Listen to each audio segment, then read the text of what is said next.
இவன் முதல்ல எப்போ வந்து நாம் தமிழை இவன் ஆதரித்தான் முதல்ல நான் கேட்குறேன்.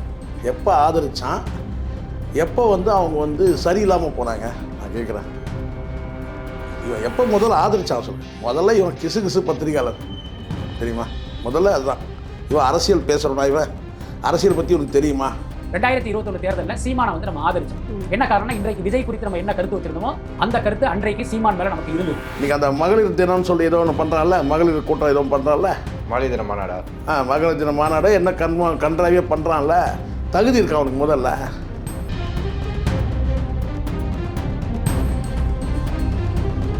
ஏஆர் ரஹ்மான் தங்கச்சி வந்து பார்த்தீங்கன்னா வந்து டவுரி கேட்டு டார்ச்சர் பண்ணனால தான் வந்து பார்த்தீங்கன்னா வந்து அந்த விவாகரத்து நடந்தது. அவனே விவாகரத்து பண்ண நாய் தானே, பிஸ்மி தான் நான் சொல்கிறேன். ஜனநாயகன் படம் வர வரைக்கும் சிக்மா படம் வெளியில் வரக்கூடாதுன்னு சொல்லி தடையை ஏற்படுத்தினது விஜய்.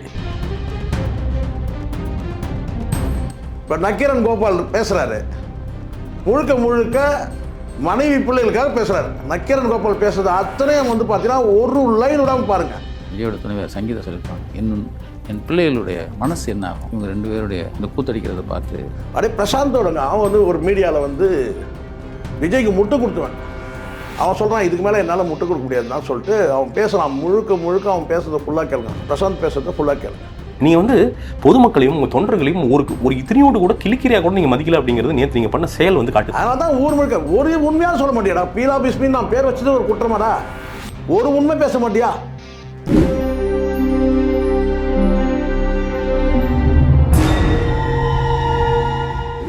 ஆடுகளம் சினிமா நேயர்களுக்கு வணக்கம். இன்று நம்மோடு நேர்காணல் பேசுவதற்காக பத்திரிகையாளர் திருமிகு சேகுரா ஜெய்சங்கர் அவர்கள் நம்முடன் இருக்கிறார். வாருங்கள், அவரோடு பேசலாம். சார் வணக்கம். சார் வணக்கம்.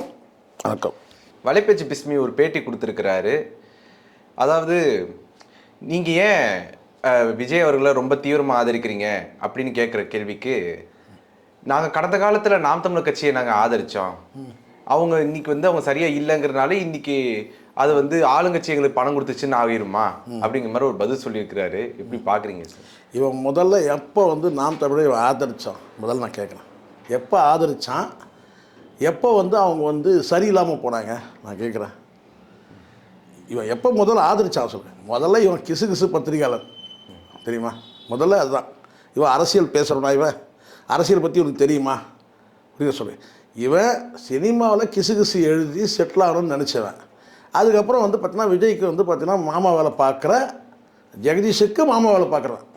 எப்படி ஜெகதீஷ் முதல்ல கிசு கிசு பத்திரிகையாளர், அதுக்கப்புறம் ஜெகதீஷ் விஜய்க்கு மாமா வேலை பார்க்குற ஜெகதீஷுக்கு மாமாவாக செயல்படுறவன் தான் இவன். யார்? ஏன் இவ்வளோ கோவம்? நீங்கள் பின்ன கோவம் கீவன் பேசிட்டு என்னங்க நீங்கள் பேசுகிறீங்க? முதல்ல ஒரு விஷயம் தெரிஞ்சுக்கணும் சித்தார்த். அபாண்டமாக நான் பார்த்தேன் அந்த அந்த இன்டர்வியூ ஃபுல்லாகவே நான் பார்த்தேன். ஏன் மனசாட்சி வேணாமையா? ஒரு முட்டு கொடுக்கறதுக்கு ஒரு அளவு வேணாமா? கடந்த காலத்தில் எவ்வளோ முட்டு கொடுத்த இந்த பிரசாந்த் இவங்கெல்லாம் சிலர்லாம் மாறுறதை பார்க்குறோம்.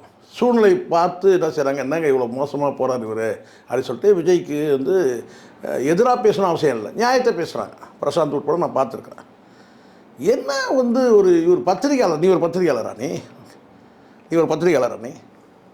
அது கொஞ்சமாச்சும் மானம் ஈனம் சூடு சொன்ன இருக்காதரா உங்களுக்கு? நான் கேட்குறேன். சொல்கிறான் ஒன்றும் பார்த்தீங்கன்னா சொல்கிறதுக்கெல்லாம் நாம் தமிழர் வந்து இவங்க ஆதரிச்சாங்களாம், அப்புறம் அவங்க சரியில்லைன்னதும் மாறிட்டான். அப்படிலாம் கிடையாதுடா. விஜய் அரசியல் கட்சி தொடங்கிட்டால் அங்கே வந்து அவனுக்கு நீங்கள் சொம்படிக்கணும், அவ்வளோதான். தவிர நாம் தமிழர் நீங்கள் எந்த காலத்தில் நீங்கள் ஆதரித்து பேசியிருக்கீங்க? நீங்கள் முதல்ல உங்கள் வேலையே சரியில்லைனாலும் அதில் விஜய் நாளைக்கு சரியில்லாமல் போனார் அப்படின்னா அவரை முதல்ல எதுக்குறாள் நானாக தான் இருப்பேன்னு அவர் சொல்கிறாரு. கிழிச்சான் சரியில்லை. இதை விட என்ன வேணும்? நல்லா பார்க்குறோம். வந்து பார்த்தீங்கன்னா பொண்டாட்டி பிள்ளைகளை வீட்டை விட்டு துரத்திட்டான். வந்து பார்த்தீங்கன்னா இன்றைக்கி வந்து மகளிர் கொஞ்சம் அந்த மகளிர் சார் கட் பண்ணு. இன்றைக்கி அந்த மகளிர் தினம்னு சொல்லி ஏதோ ஒன்று பண்ணுறான்ல, மகளிர் கூட்டம் ஏதோ பண்ணுறான்ல, மகளிர் தின மாநாடா? மகளிர் தின மாநாடு என்ன கன்றாவே பண்ணுறான்ல, தகுதி இருக்கா அவனுக்கு? முதல்ல தகுதி இருக்கான்னு கேட்குறேன் நான். பொண்டாட்டி வந்து புகார் சொல்கிறாங்க, என்னை வந்து பார்த்தீங்கன்னா வந்து ஒரு நடிகையோட வந்து பார்த்தீங்கன்னா வந்து திருமணம் கடந்த உறவில் இருக்கான்னு சொல்லி, இதை விட என்னங்க சாட்சி வேணும்? நான் கேட்குறேன். இதை விட என்ன சாட்சி வேணும்? பொண்டாட்டி சொல்கிறாங்க. ரெண்டாவது நாங்கள் வீட்டில் இல்லைங்க, எங்களை வீட்டை விட்டு எங்களை அனுப்பிட்டாரு, எங்களை அந்த வீட்டில் எனக்கு எந்த உரிமையும் இல்லாமல் எங்களுக்கு வந்து நாங்கள் வந்து எங்களை வீட்டை விட்டு துரத்திட்டாருன்னு சொல்கிறாங்க. வீட்டை விட்டு துரத்திட்டாங்களா? அவர் என்ன சொல்கிறாரு தெரியுமா? வீடு கிரவுண்ட் ஃப்ளோரில் தான் இருந்தேன்னு சொல்கிறாங்க. அது ஒரு காலங்க, அது ஒரு காலம். 2021 காலகட்டத்தில் அது. இன்றைக்கி இருக்கிறாங்களா அவங்க? 2 வருஷமாச்சு. அரசியல் கட்சி தொடங்கின பிறகு வந்து பார்த்தீங்கன்னா அவங்க அடுத்தடுத்து இவங்க வந்து வீட்டை விட்டு வெளியேற்றப்படுறாங்க. நான் பேசுகிறாங்க வந்து பார்த்தீங்கன்னா வந்து நானே சொல்கிறேன், விஜயோட துணியை கூட மற்றவங்களை துவைக்க விட மாட்டாங்க, அந்த அளவுக்கு தான் அவங்க இருந்தாங்க. பேச்சுவார்த்தை இல்லைனா கூட ஒரே வீட்டில் அவருக்கு தேவையான எல்லா வேலையும் செஞ்சுட்டு தான் இருந்தாங்க. எதனால் பேச்சுவார்த்தை போச்சு? நடிகர்களோடு சேர்ந்து ரூட்டுன்னு ஒரு அமைப்பு வச்சுட்டு இவங்க வந்து குடி கூர்த்தியும் கும்பாலமாக இருந்தால் அப்போ எந்த பொண்டாட்டி வந்து பார்த்தீங்கன்னா கொஞ்சுவாங்க இவங்ககிட்ட வந்து? அறிவு இருக்கா அவனுக்கு? நான் கேட்குறேன், வளர்ந்து அவனுக்கு என்ன வயசு அவனுக்கு? பிஸ்மிக்கு நான் கேட்குறேன், முட்டு கொடுங்கடா, எதுக்கு வேணால் முட்டு கொடுங்கடா. மனசாட்சியை விட்டுட்டு முட்டு கொடுக்கக்கூடாது. அந்த வீட்டில் வந்து பார்த்தீங்கன்னா எதனால் வந்து ஜேசன் சஞ்சயை வீட்டை விட்டு வெளியேற்றினா அதுக்கு ஒரு இது இருக்குது, சம்பவம் இருக்குது. ஜெகதீஷை சட்டையை பிடிச்சி கேட்குறான், என் குடும்பத்தையே கெடுத்துட்டேடா பாவி அப்படின்னு சொல்லி சட்டையை பிடிச்சி உழுக்கிறான். அப்போ விஜய் வந்து அந்த பையனை அடிக்கிறான். ஜேசன் சஞ்சய்? ஆமாம், அடித்து வீட்டை விட்டு வெளியே போடா அப்படின்னு சொன்ன பிறகு தான் குழந்தை வந்து வீட்டை விட்டு வெளியே போகிறான் அழுதுகிட்டே. போய் நான் ஃப்ரெண்டுங்க வீட்டில் இருக்கிறான், நுங்கம்பாக்கத்தில் இருக்கிறான். அதுக்கப்புறம் அந்த அம்மா வந்து ஒரு வீடு அரேஞ்ச் பண்ணி அசோக் நகர்லேயே அங்கே வந்து பக்கத்தில் வந்து இருக்கிறான். தெரியுமா எனக்கு? என்னால் விலாசத்தோடு சொல்ல முடியும். ஆனால் வந்து அவங்க வந்து செலிபிரிட்டின்றதுனால அது தேவையில்லாமல் அவங்களுக்கு பிரச்சனையாக வந்தால் நான் அப்பா மேலே இருக்கிற கோவத்தினால ஜேசன் சஞ்சய் அவர்கள் வந்து விஜய் தேர்தலில் தோக்க கேவலம் எதுவுமே கிடையாது. இதை விட கேவலம் இருக்காது. நீங்கள் மனசாட்சி, யாருக்கெல்லாம் மனசாட்சி இருக்கோ, இந்த பீலா பிஸ்மி வந்து பார்த்தீங்கன்னா முகத்தில் காரி துப்புன்னு நினைக்கிறவங்களோ அத்தனை பேரும் நேராக போங்க, ஃபேஸ்புக்கில் போங்க. ஜேசன் சஞ்சய்னு வந்து ஒரு பேஜ் இருக்குது, அதில் போய் பாருங்கள். அவங்க அப்பாவை பற்றி எவ்வளோ குழந்தை எவ்வளோ வந்து போட்டிருக்காங்க. டிசம்பருக்கு பிறகு அந்த நாய் சொல்லுதில்ல, டிசம்பர் வந்து விவாகரத்து பண்ணிட்டாங்க அப்படின்னு சொல்ல விவாகரத்து நோட்டீஸ் அனுப்பிச்சாங்க, அது யார் வெளியிட்டாங்கன்னு கேட்கலாம்ல. விவாகரத்து நோட்டீஸ் கொடுத்த பிறகும் டிசம்பர்லேருந்து பாருங்கள், டிசம்பர் பாருங்கள், ஜனவரி பாருங்கள், பிப்ரவரி பாருங்கள். இந்த சம்பவத்துக்கு பிறகு நான் அவங்க அம்மா வந்து கடுமையாக வந்து இந்த விர்ச்சுவல் வாரிஸ்லாம் திட்டத்துக்கு முன்னாடி உள்ளதை பாருங்கள் சார். எத்தனை வந்து போஸ்ட்டை பாருங்கள். அவங்க அப்பாவை வந்து எப்படி வந்து சிலாகிச்சிருக்கான் அவங்க அப்பாவை பற்றி. அவங்க அப்பா க்யூட்டாக இருக்கிறாருன்னு சொல்லியிருக்கிறான் ஒரு இதில். தளபதின்னு சொல்கிறான், ஒரு இடத்துல தலைவர்னு சொல்கிறான். குழந்தை வந்து இந்த அளவுக்கு வந்து பார்த்தீங்கன்னா பாசம் பொறுக்கி மாதிரி பேசுகிறான். அவன் பேச்சை கேட்டு நீங்கள் பேசுகிறீங்க, ஃபாலோ பண்ணுங்கள் சார். திட்டமிட்டு வன்மத்தை கலப்புறான். யாராவது எந்த பிள்ளையாவது வந்து பார்த்தீங்கன்னா அப்பா கெட்டு போகிறோன்னு நினைப்பானா? இல்லை, இந்த தேர்தலில் தோக்கணும்னு அவர் நினைச்சாருன்னு அறிவு இருக்காம இல்லை, அம்மா மேல இருக்கிற பாசத்தில் வந்து அவர் இப்படி நினைக்கலாம். அறிவு இருந்தால் அவன் தான் பேசுகிறான், நீங்களும் பேசாதீங்க. அப்படி என்ன இருந்ததுன்னா ஏங்க வந்து இப்படி போடுறான், ஃபேஸ்புக்கில் போடுறான். அன்ஃபாலோ பண்ணது மட்டும் தான் உங்களுக்கு தெரியுது. அன்ஃபாலோ பண்ணுறதுக்கு முன்னாடி ஏன் இப்போ எடுத்து பாருங்கள், ஃபேஸ்புக் எடுத்து பாருங்க. டெலிட் பண்ணியிருக்கான். நான் கேட்குறேன், இந்த போஸ்டெல்லாம் அவன் டெலிட் பண்ணுறதுக்கு எவ்வளோ நேரம் ஆகும்? 2 செகண்ட் ஆகுமா? அப்பாவை நம்ம இப்படி போட்டதெல்லாம் நம்ம டெலிட் பண்ணணும்னு சொல்லிட்டு. ஜனநாயகன் படம் குறித்து ரிலீஸ் ஆகும்போது அவன் என்ன போட்டிருக்கான், அந்த டீசர் வெளியானது போது, ட்ரெய்லர் வெளியானது போது அவன் என்ன போட்டிருக்கான்றதெல்லாம் பாருங்கள். அவங்க அப்பாவை அவ்வளோ பெருமையாக போடுறான். அறிவு இருக்கா அவனுக்கு? க்யூட்டுன்னு போடுறான். எங்கள் அப்பா எவ்வளோ அழகானவர்னு போடுறான், பெருமையாக போடுறான். தமிழக வெற்றி கழகத்தை வந்து டிரான்ஸ்லேஷன் பண்ணுவான் ஆங்கிலத்தில். தமிழ்நாடு விக்டரி கார்பரேஷன் தொட்டு பதிவு போடுறான். பணம் கட்சி தொடங்கும் போது பேசுகிறான். அப்புறம் ஏதாவது சொல்லு, வேறு அவனுக்கு டென்ஷன் ஆகாதீங்க. அவனுக்கு பொறுக்கி, அவன் கேடுகட்ட பொறுக்கி, எச்ச பொறுக்கி பணத்தை வாங்கிட்டு ஜேசன் சஞ்சய் வந்து விஜய் வந்து எதிராகவே சிந்திச்சார், சேலஞ்ச் பண்ணார். அவன் சொன்ன ஒரே வார்த்தை இதுதான், அப்பாவோட வேலை செய்தவர்கள் யாரும் வேணாம். எதுக்காக சொல்கிறான்றதை புரிஞ்சுக்கணும். முதல்ல வெறுப்புலாம் சொல்கிறது கிடையாது. அந்த படத்தோட பேர் சிக்மா. தைரியம், தன்னம்பிக்கை கொண்ட தனித்து வாழக்கூடியவன். சிக்மாவுக்கு மீனிங் லோனர் வுல்ஃபுடைய மீனிங். தைரியம் உள்ள, தன்னம்பிக்கை உள்ள, தனித்து வாழக்கூடிய பேர் தான் சிக்மா. அப்பா அவன் என்ன நினைக்கிறான்னா, அப்பாவுடைய நெருக்கமானவர்கள் யாராவது நம்ம வந்து இருந்தோம்னா நம்ம ஏதாவது ஒரு வார்த்தை வந்து சொன்னால் கூட அது அவமரியாதை ஆயிடும். ஏதாவது ஒரு வேகத்தை கூட அவனால் வந்து வேலை செய்ய முடியாது. அந்த அளவுக்கு மரியாதை வச்சுருக்கான். அப்பாவும் கூட பணியாற்றவங்க வந்தாங்கன்னா நம்ம ஏதாவது ஒன்று ஒரு வேலை விஷயமா ஏதாவது நம்ம வந்து பேசுறது வித்தியாசப்பட்டுறக்கூடாது அவங்களுக்கு அப்படின்றதுக்காக அப்பாவோட வேலை செய்தவங்க யாரும் வேணாம்.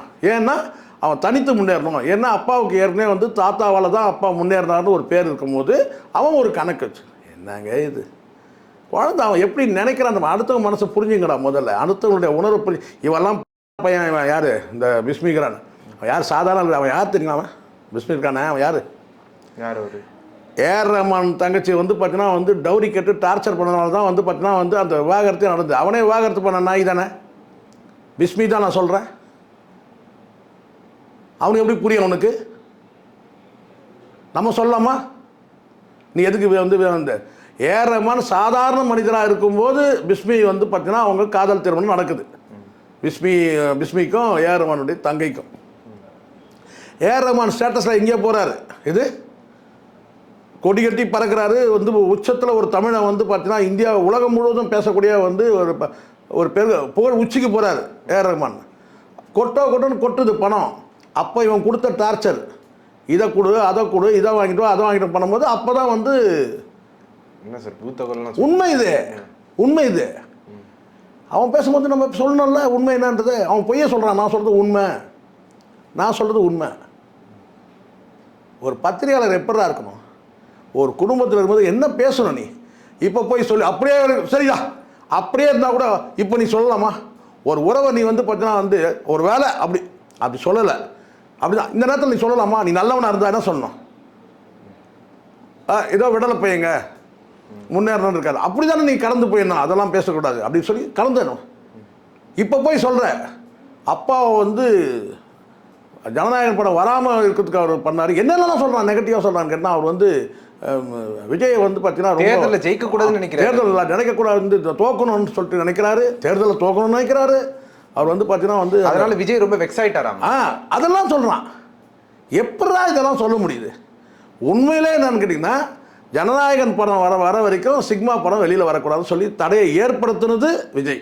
காரணம் ரொம்ப ரொம்ப சிம்பிள், எளிமையான காரணம் என்னன்னு கேட்டிங்கன்னா ஒரு டாக் வந்துடக்கூடாது, ஜனநாயகனை விட இந்த படம் நல்லா இருக்கு, இந்த படம் நல்லா இருக்கு அப்படின்னு சொல்லிட்டாங்கன்னா பெத்தப்புல முன்னேறக்கூடாது எப்படி நினைப்பாரு? முன்னேறம் இல்லைங்க, நான் சொல்றது புரிஞ்சுங்க.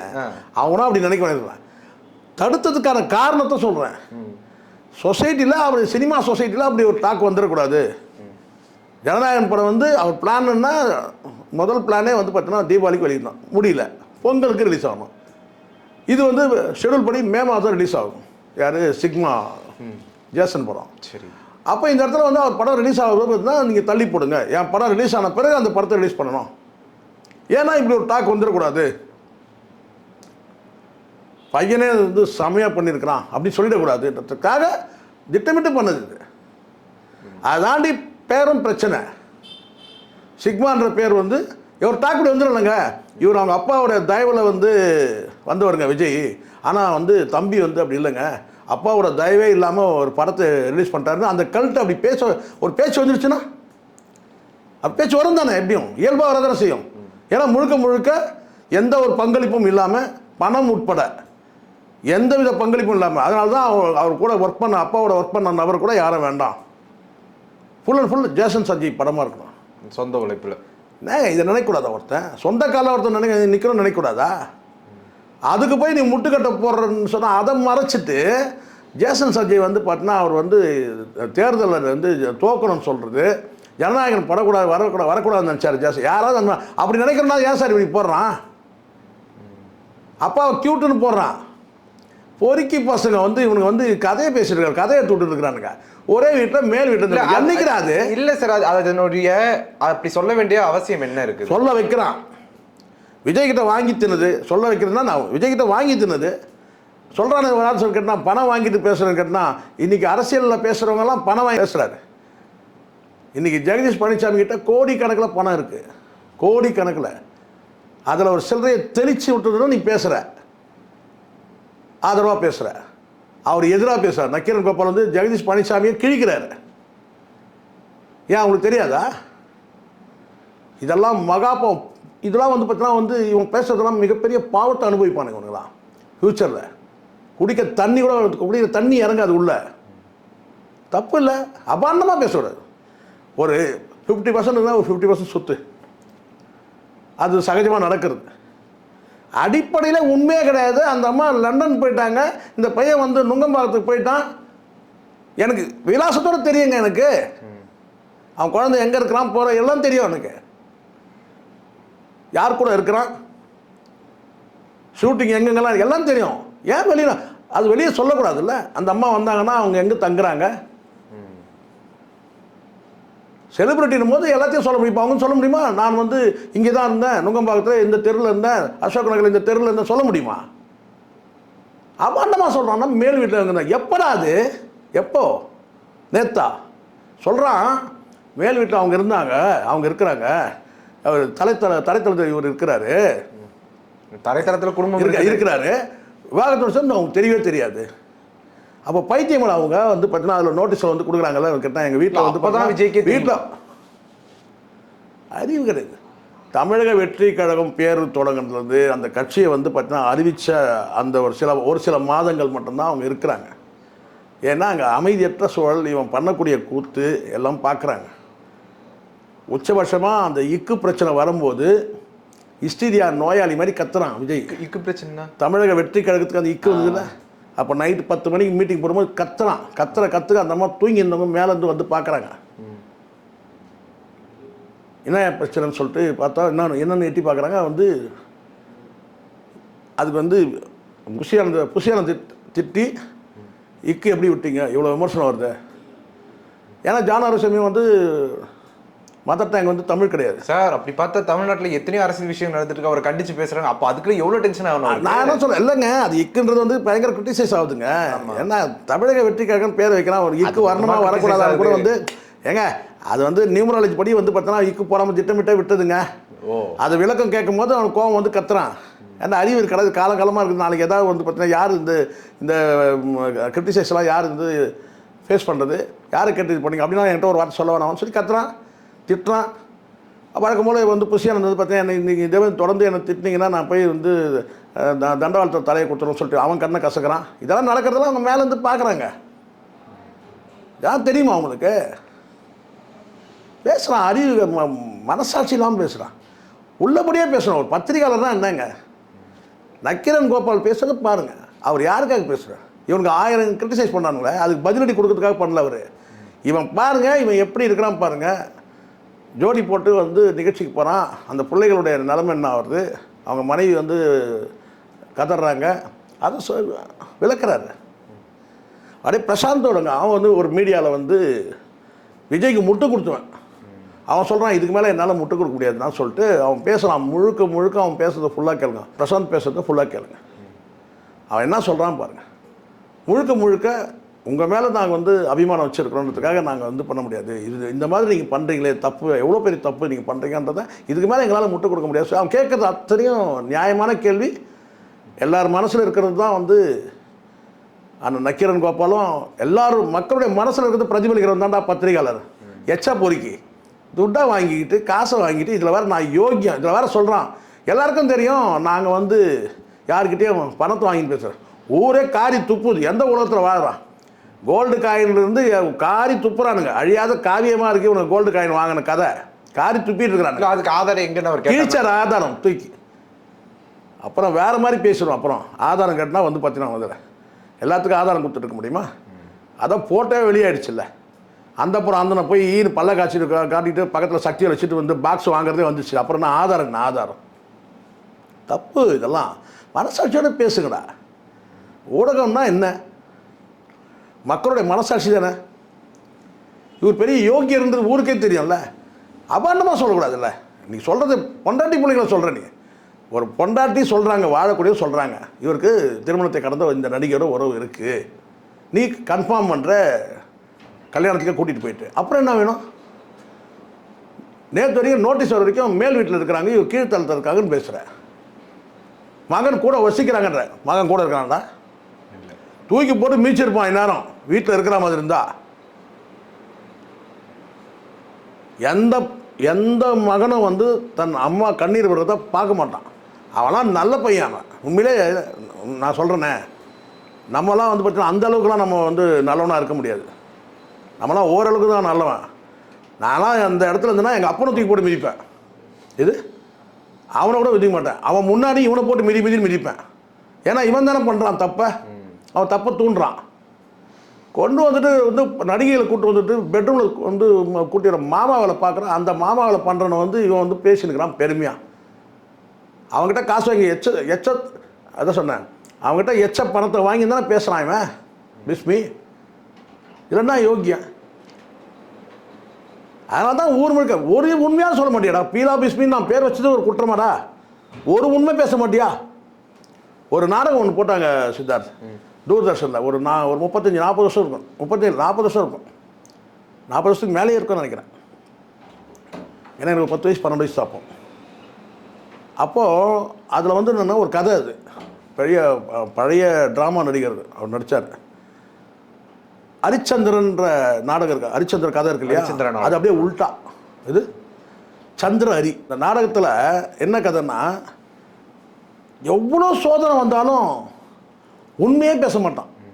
இது எவ்வளோ சோதனை, கடுமையான சோதனை வரும், உண்மையே பேச மாட்டான். அந்த ஹரிச்சந்திரன் நாடகத்தில் என்னெல்லாம் சம்பவம் வரும் இல்லையா, அத்தனையும் போட்டுக்கிட்டா அதை வந்து உண்மையை வந்து கடைசியில் நான் உண்மை தான் பேசணும் அடம்பிடிப்பார். சிவாஜி கூட நடிச்சிருக்காரு அந்த கதையில். பழைய நடிகர் கூட ஒருத்தர், பழைய 2 ஹரிச்சந்திரன் கூட போய் பேச மாட்டார். பொய்யே பேசுவோம். கடைசியில் சுடுகாட்டில் கொண்டு வந்து பையனை மகனை படுக்க வைப்பாங்க.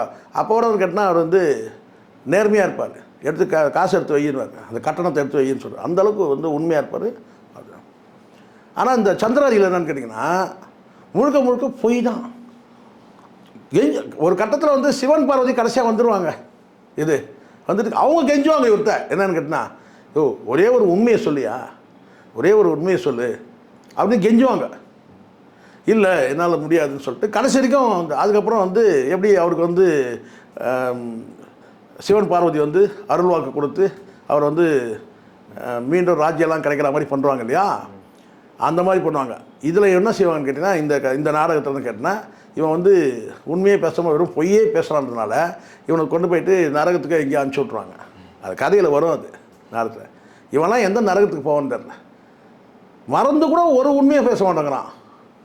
ஒரு உண்மையை பேசுகிறா, ஏதாவது ஒன்று சொல்லு கெஞ்சணும். இப்போ எல்லாரும் வந்து பீலா பிஸ்மி எது இது பீலா பிஸ்மி. நம்ம இந்த பட்டம் ஒன்றா கொடுத்தலாம். இவன் இனிமேல் வந்து ஹரிச்சந்திரன் கிடையாது, சந்திர ஹரி பிஸ்மி. இது பீலா பிஸ்மின்றதை வந்து ஒரு ப்ரொமோட் பண்ணி சந்திர ஹரி பிஸ்மி அப்படி தான் பண்ணணும். கொஞ்சமாச்சும் ஏதாவது ஒரு பார்த்து சொல்லுங்களா, ஒரு பார்த்து இது தப்புங்க, இது நியாயம் கிடைங்க, இது நியாயம் கிடையாதுங்க அப்படி சொல்லுங்கள். முட்டு கொடுக்க வேண்டியது தான். நீ என்ன முட்டு கொடுத்தாலும், சார் நான் இருக்கிறேன் சார், நான் பொய் பேசுகிறேன்னா இந்த சமூகத்துக்கு தெரியாதா சார், நான் கேட்குறேன், இந்த சமூகத்துக்கு தெரியாதா? நீங்கள் பேசிட்டா போயிடுமா? நக்கீரன் கோபால் நீங்கள் திட்டிட்டிங்கன்னா பெரிய இதுவாடா. அந்த ஆள் மீசிலேருந்து ஒரே ஒரு மீசை கூட வேணாம்டா, தலைமயிர் இருக்குல்ல, இல்லை கெண்டைக்கால் மயிர் இருக்குல்ல, அந்த ஒரு மயிருக்காவது ஈடாவிங்க நீங்கள். நான் கேட்குறேன், இந்த தற்கொலை பசங்களாம் கேட்குறேன், கேப்பாலுன்றானுல்ல, நான் கேட்குறேன், யாரெல்லாம் எதிர்த்து அவர் வந்து பத்திரிகையில் வந்து அவர் பண்ணது சாதனைலாம் கிடையாது, சாகசம்டா. அது சாகசம். அது அதெல்லாம் உங்களுக்கு எங்கே தெரிய போகுது? நேற்று வந்து பார்த்தீங்கன்னா நீங்கள் வந்து மழையில் முளைஞ்ச காளான்கள், நீங்கள் காளான்கள் கூட கிடையாது, நீங்கள் புல்லு பூண்டு கூட கிடையாது. நீங்கள் ஒரு மனசை ஒரு நியாயம் வேணும். ஒரு நேர்காணல் கொடுக்குறோம், இதை மக்கள் பார்க்குறாங்க, லட்சக்கணக்கான மக்கள் பார்க்குறாங்க, ஆயிரக்கணக்கான மக்கள் பார்க்குறாங்க. நம்ம பற்றி என்ன நினைப்பாங்க? நம்ம வந்து உண்மையை தான் பேசுகிறோம், நேர்மையை தான் பேசுகிறோம். காசு வாங்கி கூட இருக்குடா, காசு வாங்கிக்கிங்க, போய் வாங்குறீங்க. அவன் தான் கூட்டு கொடுக்குறான்ல, கட்டாக கொடுக்குறான், வாங்கிக்கிறீங்கல்ல. மனசாட்சி இருக்காது கொஞ்சம்? மொத்தமாக இதயத்தை கழட்டிட்டு வந்தால் பேசுவீங்க. ஒரு குடும்பம் குழந்தை குட்டி கதறுதுங்க. அந்த மகனும் அந்த கிராஜுவேஷன் டேயில் அந்த காட்சியை பார்க்குறோம், நெஞ்சு அப்படியே பிழிஞ்சு விட்ட மாதிரி ஆயிடுச்சு, அப்படியே இதயத்தை அப்படியே நசுக்குன மாதிரி ஆயிடுச்சு ஃபீல்டு. இவனெலாம் எப்படி தான் இவன் வந்து வீட்டுக்கு போகிறான், அங்கேயும் பொம்பளைங்க எப்படி இவனுக்கு வந்து பார்த்தீங்கன்னா இவனை மதிக்கிறாங்க, இவனுக்கு சோறு போடுறாங்கன்னு தெரியல. இந்த மாதிரிலாம் என் வீட்டில் முறத்தால் தொடப்பக்கட்டையால் அடிப்பாங்க. நமக்கு மறந்து கூட அப்படி பேச மாட்டோம். அப்படிப்பட்ட பொம்பளைங்க நம்ம வீட்டில் இருக்கும், செருப்பை கட்டி அடிப்பாங்க. இப்படிலாம் பேசிட்டு வந்திருக்கேன் மனசாட்சி விரோதமான்ட்டு. இவன்லாம் என்ன ஆளுன்னே தெரில. எப்படி தான் இவங்க வீட்டிலலாம் இவங்க கூட வந்து ஒரு பொம்பளைங்க வந்து புழங்குறாங்க, இவங்களாம் எப்படி தான் வாழறாங்க குடும்பத்தில், மகன் மகள் குடும்பம்னு சொல்லிட்டு ரொம்ப பர்சனலாக வாங்குறாங்க. அவனாம் ஒரு ஆளை மனசாட்சிக்கு விரோதமாக பேசுகிறான். அந்த வீடியோ ஃபுல்லாக நான் பார்க்குறேன். ஒரு செகண்ட் அவங்க அந்த ஆங்கரே ஒரு மாதிரி ஆயிடுறாங்க. கேள்வியே கேட்குறாங்க, இப்போவுமா சார், இப்போ அவங்க வீட்டில் இருக்கிறாங்களான்னு கேட்குறாங்க. ஆமான்றான். குழந்தை அவன் தனியாக தவிக்கிறான். எவ்வளோ வந்து கிட்ட 2 வருஷம் அவன் வந்து போராடுறான் அந்த படத்துக்காக. அந்த படத்தை வர விடாமல் தடுத்து இருக்கிறான். அவன் சொல்கிறான் அவன் வீட்டில் இருக்கிறாங்க, அவர் மேலே இருக்கிறாரு, இருக்கிறான். அது எப்படா அது? என்னைக்கு கதையை எப்போ எடுத்து பேசுகிறான்? எவ்வளோ பெரிய அபாண்டம் இது? உங்களுடைய நேரத்தை ஒதுக்கி எங்களோட கருத்துல பந்தமைக்கு நன்றி சார். நன்றி.